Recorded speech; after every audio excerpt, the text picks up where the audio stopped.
Garde à vous.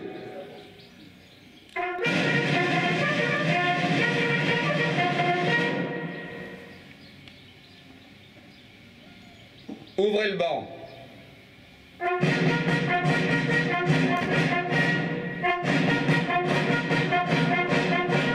Au drapeau.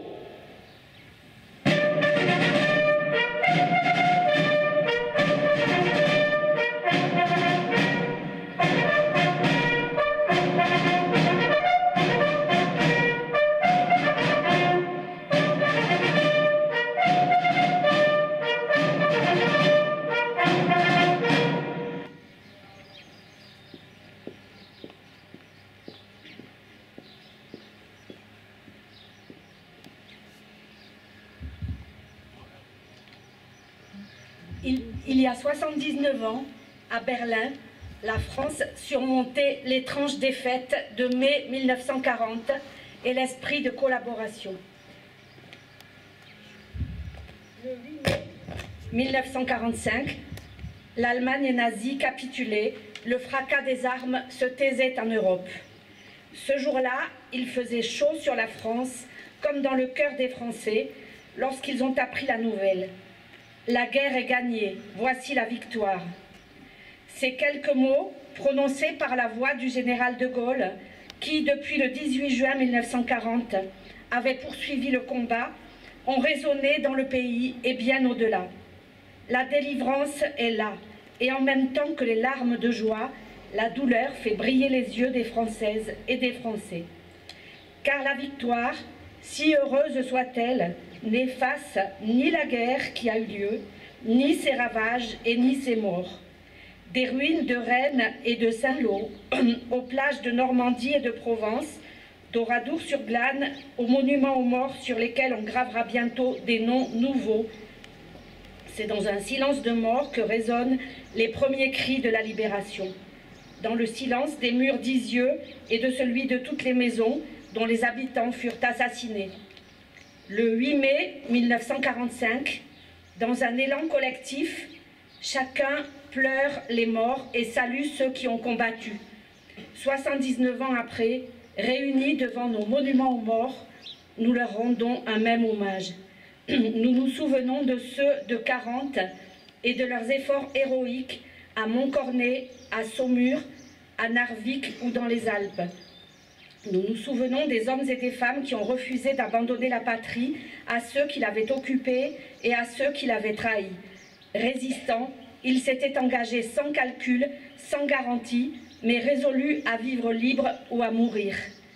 Nous nous souvenons des combattants des forces françaises libres venant de France, d'Afrique, des Outre-mer et d'ailleurs. Ils étaient soldats, légionnaires, aviateurs, tirailleurs, marsouins ou marins. Ils sont arrivés sur les plages de Normandie et de Provence après les glorieux combats de Bir Hakeim, de Koufra, dans les sables des déserts d'Afrique et du Levant, à Monte Cassino. Ils débarquaient en France, guidés par la liberté qu'ils aimaient plus que leur propre vie. Ils se sont battus et n'ont jamais plié. Nous nous souvenons du soutien décisif de nos alliés d'alors, de ces combattants partis à l'assaut de l'ennemi côte à côte avec les Français libres, de ces millions d'hommes et de femmes qui se sont unis pour hâter la victoire. Nous nous souvenons également de toutes les victimes civiles qui payèrent un immense tribut. Elles trouvèrent la mort dans les exactions de l'occupant ou les bombardements de l'invasion ou de la libération. Nous nous souvenons des victimes de la déportation politique et raciale dans les camps de concentration et dans les camps de la mort. Nous nous souvenons des juifs, tziganes, homosexuels, handicapés physiques ou mentaux, haïs et assassinés, simplement parce qu'un jour ils étaient nés. Nous nous souvenons aussi de ces Français et de ces Françaises d'Alsace ou de Moselle, enrôlés malgré eux dans l'armée de l'occupant, sous un drapeau qui n'était pas le leur. Il y a 79 ans, la France et l'Europe avaient perdu leur innocence. Et c'est avec la conscience grave du passé que chacun se mit à imaginer les jours heureux. Avant même la fin de la guerre, de nouveaux défis se faisaient jour. de nouvelles ambitions aussi. Une ambition politique partagée par toutes les forces qui avaient contribué à la libération et qui, rassemblées autour du général de Gaulle, avaient formé un gouvernement provisoire. L'ambition de l'établissement de la démocratie la plus large, car les peuples avaient compris, par les armes et par le sang versé, que le nationalisme est un fusil chargé. Tous pressentaient déjà que la construction européenne serait nécessaire au salut de l'Europe. Une ambition sociale, celle de la sécurité sociale, du droit au travail, de la sécurité de l'emploi. Celle qui a donné à tous les enfants la possibilité de bénéficier de l'instruction et d'accéder à la culture pour que soit ainsi promue une élite non de naissance mais de mérite. Une ambition économique qui, ne se limitant pas à la reconstruction, a offert à notre pays les moyens de son indépendance et de sa prospérité. De la guerre du 8 mai 1945, nous avons conservé une mémoire. Celle-ci s'est nourrie de l'histoire des combats de la France libre et de la résistance, comme de celle de la déportation et de la collaboration. Cette mémoire est notre héritage autant qu'une leçon. Depuis 79 ans, nous ne l'avons pas oubliée. Pour toujours, elle nous anime. Vive la République, vive la France.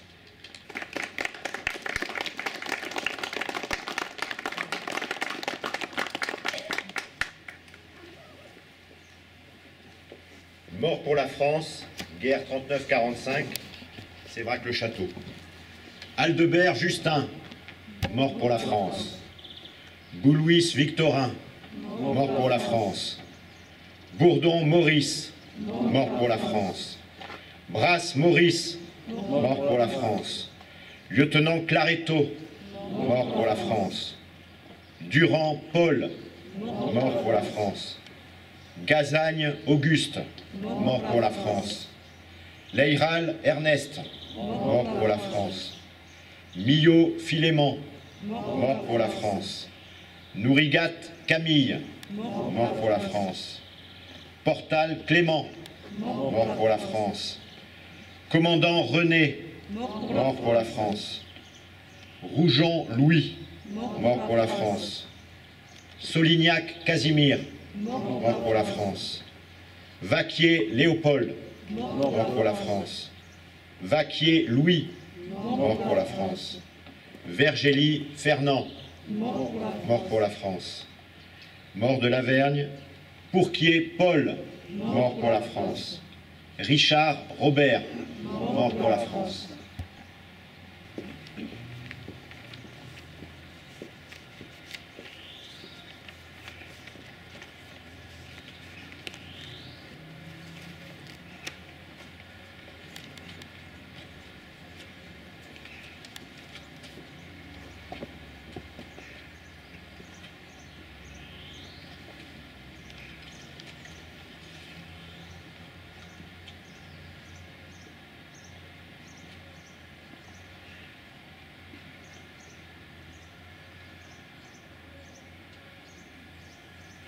Aux morts.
Fermez le banc.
scène. Partisans, brillez, paysans, c'est la lame.